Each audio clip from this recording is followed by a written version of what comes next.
Hello বন্ধুরা, আজকে আবার একটা গল্প নিয়ে এসেছি ভূতের। আজকের শীতের সন্ধ্যায় তোমাদের একটা ভীতু ভূতের গল্প বলবো।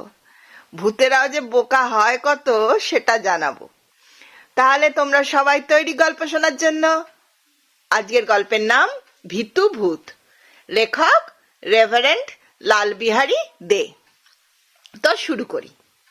এক সময় এক গ্রামে এক নাপিত ও তার বউ বাস করত। তাদের সংসারে সুখ ছিল না।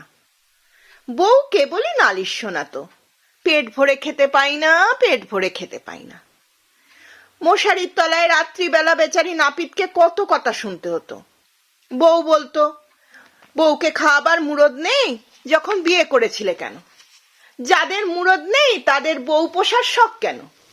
যখন বাপের বাড়িতে ছিলাম তখন কত খাবার খেতাম, আর তোমার বাড়িতে তো বলতে গেলে উপোস করে মরছি। বিধবা উপোস করে জানি, আমি তো তুমি বেঁচে থাকতেই বিধবা হয়েছি।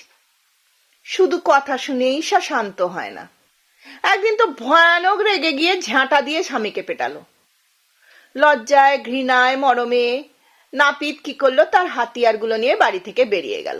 হাতিয়ার মানে জানো তো নাপিতের? আয়না, খুর, কাঁচি, চিরুনি, এগুলো থলে ভরে নিয়ে বেরিয়ে গেল। সে ভেবেই নিল ধনী না হয়ে সে বাড়িতে ফিরবে না, মরে যাবে তবু ফিরবে না, বউয়ের মুখও দেখবে না।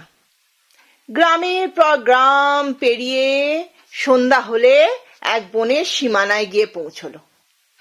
একটা গাছতলায় শুয়ে নিজের পোড়া কপালের জন্য দুঃখ করতে করতে রাত কাটিয়ে দেবে ভাবল। এখন অনেক রাত হয়ে গেল।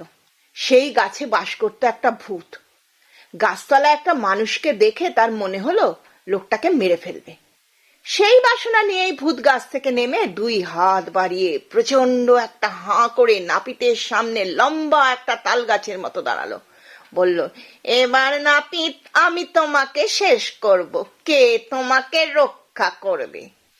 ভয়ে নাপিত থরথর করে কাঁপতে লাগলো। তার চুলগুলো খাড়া হয়ে উঠল, কিন্তু সে বুদ্ধি হারালো না। নাপিত জাতির স্বাভাবিক চতুরতা সে তো সঙ্গেই থাকে নাপিতদের। সে তাই স্বাভাবিকভাবে উত্তর দিল, ওরে ভূত, তুই আমাকে শেষ করবি?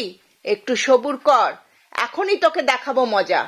আজ এক রাতেই কত ভূতকে ধরে আমি এই থলের মধ্যে ভরেছি। তোকে দেখে আমি আরো খুশি হয়েছি, কারণ আরো একটা ভূতকে এখনই থলের ভেতর ভরতে পারবো। এই কথা বলে নাপিত থলের ভেতর থেকে একখানা ছোট আয়না বার করলো। ভূতের মুখের সামনে আয়নাটা তুলে ধরলো। এই দেখ একটা ভূত যাকে আমি থলে ভরেছি, বেচারিকে সঙ্গে দিতে এবার তোকেও থলে ভরবো।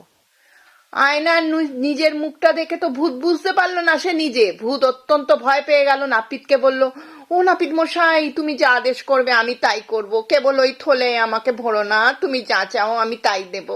নাপিত বলল, তোরা ভূতরা সকলেই বিশ্বাসঘাতক, তোদের বিশ্বাস নেই, তুইও কথা দিয়ে কথা রাখবি না।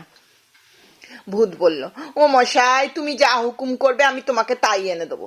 নাপিত বলল, বেশ ভালো কথা, এখনই আমাকে 1000 সোনার মোহর এনে দে, আর কাল রাতের মধ্যেই আমার বাড়িতে একটা গোলা বানিয়ে ধান দিয়ে সেটা ভর্তি করে দিবি।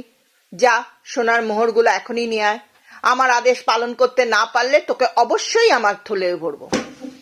ভূত খুশি হয়ে চলে গেল, আর কিছুক্ষণের মধ্যেই মোহর ভর্তি একটা থলে নিয়ে ফিরে এলো। নাপিতের তো আনন্দের সীমা নেই।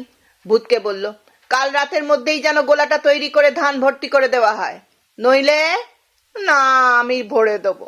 পরদিন একটু বেলা হতেই একটা ভারী বোঝা নিয়ে নাপিত বাড়ির দরজায় টোকা দিল। বউ একদিন রাগের মাথায় ঝাঁটা মেরেছিল, কিন্তু তবুও দুঃখে সে বিছানাতে পড়েছিল। বিছানা থেকে উঠে দরজা খুলে দিল। স্বামী থলে থেকে ঝকঝকে সোনার মোহর ঢেলে স্তূপ করে ফেললে। বউ তো একেবারে হাঁ। থলের মধ্যে ভর্তি হবার ভয়ে ভূত বেচারি পরদিন রাতেই নাপিতের বাড়িতে একটা বড় গোলা বানিয়ে দিল, আর সারা রাত পিঠে করে ধানের বোঝা এনে ভর্তি করে দিল। এই ভীতু ভূতের কাকা ভাইপোকে এ কাজ করতে দেখে ব্যাপার কি জানতে চাইল। ভূত তখন সব কথা খুলে বলল। তখন কাকা ভূত বলল, আরে পোকা, ভেবেছ নাপিত তোমাকে থলে ভরবে? নাপিত মহাধূর্ত, তোমাকে বোকা হাদা পেয়ে ঠকিয়েছে। ভাইপো ভূত বলল, নাপিতের শক্তিকে তুমি সন্দেহ করছো কাকা? নিজেই দেখবে চলো। এখন খুড়ো ভূত নাপিতের বাড়ি গিয়ে জানলায় উঁকি দিল।